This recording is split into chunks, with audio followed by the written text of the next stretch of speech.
Hi friends, welcome back to my channel. ಇವತ್ತಿನ ವಿಡಿಯೋದಲ್ಲಿ ರಾಗಿ ಗಂಜಿ ರೆಸಿಪಿನ ತೋರಿಸ್ತಾ ಇದ್ದೀನಿ. ತುಂಬಾ ಸುಲಭವಾಗಿ ಮಾಡ್ಕೊಳ್ಬೋದು.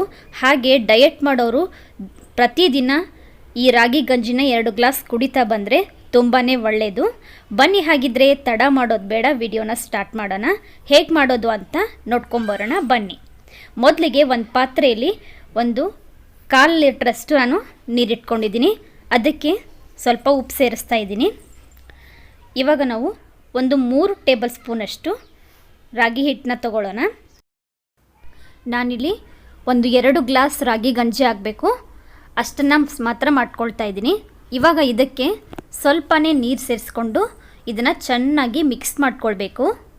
ಗಂಟೆನೂ ಇರಬಾರ್ದು, ಆ ಥರ ಇದನ್ನು ನೀಟಾಗಿ ಮಿಕ್ಸ್ ಮಾಡ್ಕೊಳ್ಬೇಕು. ನೋಡಿ, ಇವಾಗ ಎಲ್ಲದನ್ನು ಮಿಕ್ಸ್ ಮಾಡ್ಕೊಂಡಿದ್ದೀನಿ. ಇಷ್ಟಾದರೆ ಸಾಕು. ಯಾರೆಲ್ಲ ನನ್ನ ಚಾನಲ್ಗೆ ಹೊಸಬ್ರಾಗಿದ್ದರೆ ಪ್ಲೀಸ್ ಲೈಕ್ ಮಾಡಿ, ಶೇರ್ ಮಾಡಿ, ಸಬ್ಸ್ಕ್ರೈಬ್ ಮಾಡ್ಕೊಳ್ಳಿ.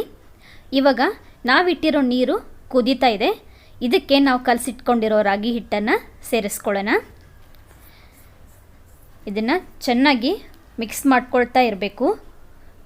ರಾಗಿ ಹಿಟ್ಟು ಹಸಿಯಾಗಿರುತ್ತಲ್ವ, ಅದು ಪೂರ್ತಿದು ಕುದಿಬೇಕು. ಅಲ್ಲಿವರೆಗೂ ನೀವು ಗ್ಯಾಸ್ನ ಲೋ ಫ್ಲೇಮಲ್ಲಿಟ್ಟು ನಿಧಾನವಾಗಿ ಇದನ್ನು ತಿರುಗಿಸ್ತಾ ಇರಬೇಕು. ನೋಡಿ, ಇವಾಗ ಕುದೀತಾ ಇದೆ.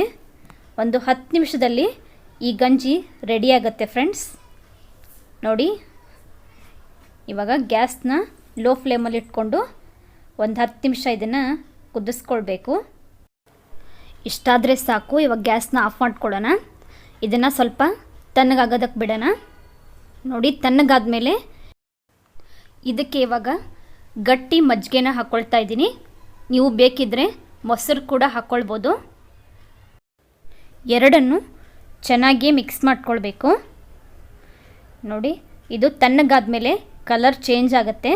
ನಿಮಗೆ ಗಟ್ಟಿ ಅನಿಸಿದ್ರೆ ನೀವು ಇನ್ನೊಂದು ಚೂರು ಇದಕ್ಕೆ ನೀರು ಹಾಕ್ಕೊಳ್ಬೋದು. ಇವಾಗ ರೆಡಿ ಆಯಿತು. ನೋಡಿದ್ರಲ್ಲ ಫ್ರೆಂಡ್ಸ್, ಎಷ್ಟು ಸುಲಭವಾಗಿ ಮಾಡ್ಕೊಳ್ಬೋದು ಅಂತ. ಕೊನೆಯದಾಗಿ ಇದಕ್ಕೆ ಒಂದು ಸ್ವಲ್ಪ ಈರುಳ್ಳಿನ ಸೇರಿಸ್ಕೊಳ್ಳೋಣ. ಇದು ಆಪ್ಷನಲ್ಲು, ಬೇಕಿದ್ದರೆ ಹಾಕ್ಕೊಳ್ಳಿ, ಇಲ್ಲಾಂದರೆ ಸ್ಕಿಪ್ ಮಾಡ್ಕೊಳ್ಳಿ. ಸ್ವಲ್ಪ ಈರುಳ್ಳಿ ಹಾಗೆ ಸ್ವಲ್ಪ ಕೊತ್ತಂಬರಿ ಸೊಪ್ಪನ್ನು ಹಾಕಿದರೆ